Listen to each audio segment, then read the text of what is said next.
Have you ever sold any Pokemon cards or other collectibles and then later realized you undersold your cards and could have potentially got a lot more money for them? Well, in this video, I'm going to share some tips and tricks on how you could strategically price out your cards so you can maximize the amount of money you get for them and you could sell them within a reasonable time frame so you're not stuck trying to sell them for a long time. Well, the first thing you're going to want to do when you're looking to sell your cards, whether you're a collector or a vendor, is to figure out what the market price for the card is. So market price really is what people value the card at, and it is based off the last sold listings of the card. Pretty much what people are willing to pay for the card, whether it's people or collectors or whoever, but the last few sales of a card or collectible will dictate what the market price for the card is. Most people refer to eBay last sold listings or completed listings for that data, but there are a lot of websites that simplify this data for us, like Price Charting, TCG Player, or most commonly for me in my area is Collector, which is what I use. So it is super easy to track the market price of your cards, and I believe it takes the last 3 or 5 sold listings off of eBay to get its data, so it's super easy to use. And this video isn't sponsored or I'm not affiliated with Collector, but I would recommend them to you guys if you want a simplified application. What I also recommend is, depending on where you live, check what other collectors or vendors are using, because oftentimes it differs with the region or area you're from. I know different areas use different applications, and you're going to want to price your cards according to that market, just so it's standardized and it's competitive with other people. So the next thing is the supply and demand of the card. So whether the card has a lot of supply or demand, if it's a popular Pokemon, the demand will be a lot higher, and if it's an older card, the supply will be a lot lower. So if there's a low supply and high demand, the market price of the card will be a lot higher. If there's a low demand and a lot of supply, the market price of the card is going to be a lot lower. That's pretty much how the market price is dictated. If a lot of people are buying the card, chances are the price of the card will be a lot higher and you're going to be able to sell your cards a lot faster. So here I have a couple of older cards. I have this Entei from Near Revelation, which is a vintage era card. Very low supply. Demand is pretty high because it's an Entei card, it's popular, so the price of this card will be a lot higher, even if it's just a regular rare. You have this Jolteon, which is an evolution from Generations. Super popular Pokemon. Evolutions are one of the most popular Pokemon at the moment, and the price of this card will be reflected based off of that fact. So if it's a popular Pokemon like Jolteon or any of the evolutions, a lot easier to sell.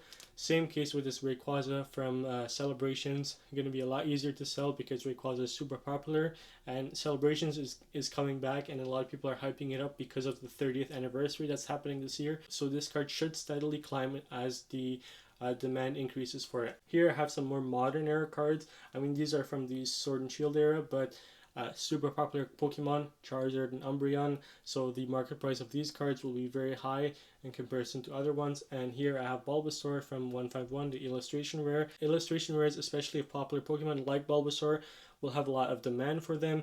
There is a lot of supply in the market, so the market price is not always that high, but if it's a popular Pokemon like Bulbasaur, which is a 151 starter, chances are the market price will be pretty well for them, and it should steadily increase as the supply will diminish and the demand will increase. Now the next big factor, and really the most important part, is the actual price of the card. So this part isn't really a science, but it's more like an experience that I've noticed while vending and while talking to other vendors and noticing really buyer behavior when it comes to the specific prices of cards. Buyers are really grouped into different categories based on the prices of cards. I'm going to kind of simplify it for you guys, but it might be a little different. This is just based on my experience and how I like to view it. But cards that are $1 to $4 are viewed pretty much the same way for buyers.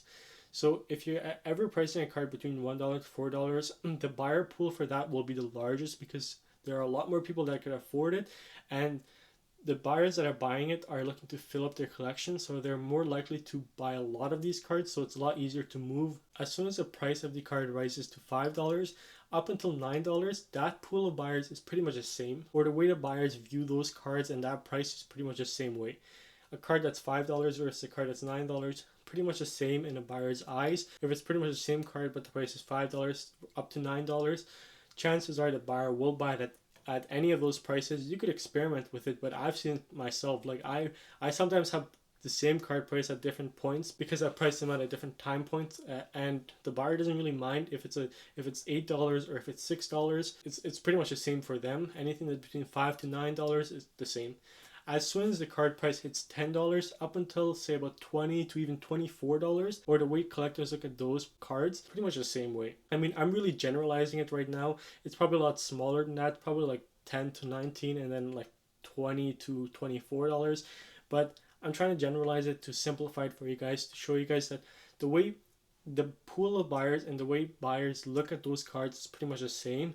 They don't mind if the card is $10 or $13. If it's a card they want and it's in good condition, they will buy it at any of those prices. So you could price it strategically doing that. So if you have a card that at market price it's $12, but you want to price it at a $14 or $15 to make a little bit more money off of that, it could possibly work. Or you could price it less than market price if you want to just sell it right away at $10 or $11. So here I have a card that's $20 versus the card that's $30. They are both very popular Pokemon, Arceus and Rayquaza. Rayquaza maybe a little bit more, but chances are the $20 card will get a lot more looks, or people will be a lot more intrigued at that card than the Rayquaza card, just because it's priced at $30 and the buyer will notice the $30 price tag and might avoid it. They might like Rayquaza just the same way, but if the card is $20 and it's an Arceus card, still pretty cool cards, so the buyer might be more inclined to look at this card. I know it's a bit of psychology and I can't really explain it, and I can't really explain the science behind it, but that's what I've noticed. The buyer pool at the lower end cards is a lot higher, and people are a lot more willing to purchase lower end cards versus higher end cards. The next price point is from like $25 all the way up to about $44. That range of prices are viewed very similarly in the eyes of collectors or buyers. So here I have a lot of cards and I could show you guys like a $25 card and a $35 card. They'll all get about the same kind of reaction from the collector. Even a $30 card, pretty much the same pool of buyers will be looking at these cards, and you guys can price them out accordingly or however you want. I really like the price point of $35. I think that's like a sweet spot between $25 to $40 card. 35 is really what I like to price the card out at. Even if the market price is maybe like $36 or $34 or within that range, I'll just round down or up to $35 because it's a lot easier to move a card at $35 or $25 because it's a round number, and it's a lot easier to calculate how much you could afford when it's like a rounded out number. A lot of cards I don't like to put like 37, for example. I'll just drop it down to 35, or if it's like 33 or whatever it is, some of these prices are outdated or whatever, but I'll just round up to 35 so I could maybe lose $1 here but gain $1 here, and it's a lot easier for people to stomach that and to calculate it. So why I'm saying it's from $25 to $44 is because as soon as a card hits $45, people like to round it up to 50. I mean, like a $40 card, it's $40, it's fine. It's less than 50, it's $10 less than 50, or heck, it's basically like a $35 card and whatever. Like you could stomach that a lot easier, but as soon as it hits 45, your brain just rounds it up to 50, and that's like two $50 cards is $100, so it's gonna be a lot more harder to stomach. But you could potentially buy like three $40 cards and it's basically $100, so you could buy 3 cards versus 2 cards or something like that. The way the buyer's brain works, or the way the collector's brain works, they like to round it up or down, and once it gets to a bigger number or a whole number, it's going to be a lot harder to sell a card or a lot harder for people to buy a card. Once you get up to $50 all the way up to like about $70, $75, it's pretty much the same way. And then from like $75 to $95, that's pretty much the same bracket of cards or bundle of cards. And as soon as it hits $100, that's a completely different ball game. So here I have like this Mewtwo. I like to price it out at $95. It is a little bit under market because of the condition of the card, and even a little bit further than that because I didn't want to price it out at $100 or more than $100 because it would get no inquiries or no one will really look at it because it's a $100 card. But a $95 card, it's a lot less and it's a lot easier to stomach. So that's the same way with how a lot of markets or stores do it. They like to price their cards out and drop the final penny, so it's $9.99 versus $10, or say $49.99 versus $50, because the way the brain works, you don't want to see that huge number. You want to see a smaller number when you're buying something, so it's a lot easier to stomach. So now we're at $100 bracket. So anything from $100 all the way up to say about $200, $240, I think that pool of buyers is very similar, and anyone buying a $100 card will be open to buying a $150 card or even a $180 card. So here, I'll even show you guys. Like this Blastoise I priced out at $110. This Charizard and Vaxian Tag Team I priced out at $120, and then this Kyogre at $125. The pool of buyers buying any of these cards is going to be the same. Like once it's 110 or 125 or 120, pretty much the same way, even up to $180. If someone's willing to spend $100 on a card or $110, most likely they're willing to spend $180. So that pool of buyers or collectors is pretty much the same. And once you hit the $100 price range, you get into the world of graded cards or slabs. So here I always like to round up my prices, and then I'm always open to negotiation. Of course, if a buyer wants to negotiate down, or if they have a counter offer with a market price or even a little bit lower, I will work with them and we could come to an agreement. But just for pricing wise, like $120 for this Charizard, because it fluctuates often. Sometimes it goes down to $90, sometimes it goes up to $130. I just like to price it at $120, and then we could work from there. That just sets a baseline of what I'm looking to get. And if they have a counter offer, or if they want to pay market price, I'm happy. If they have a counter offer, I'm open to negotiate. Same with this Charizard VMAX.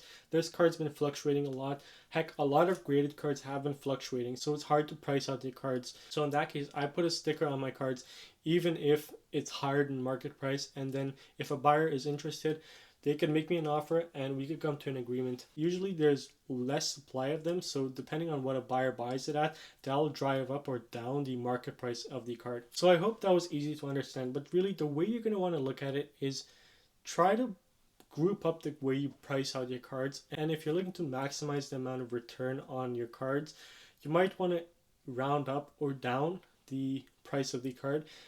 Round it down if you want to move it faster, round it up if you want to sell it at a higher price, and always be open to negotiate and take the offer of the buyer. Like I'll price out most of my stuff at market, and if someone comes with a counter offer or if the market of the card drops, I'm always open to renegotiate and honor the market price of the card. That's not a problem with me. And if there's less supply of the card and if it's in good condition or whatever, I might be a bit more firm, or I might give them a counter offer. So that's the whole point of it. Like you're negotiating and you're trying to get the most money for your card, and the buyer is trying to get a good deal. So you don't want to be too firm on your prices, but if you still sell a lot of volume of cards, so if you sell like 200 cards and are only making $1 each, or if you sell 10 cards and making $20 each, same amount of profit. You're just moving a lot more cards at a faster rate, and you could pick up more cards at the same time. So it's really how you want to present yourself and how you want to sell your cards. So I hope this video was easy to understand. And as always, if you guys like this video, please drop a like. If you guys found it useful, please share this video. And if you guys are not yet subscribed yet, please subscribe and stay tuned for more videos. Thank you guys for watching.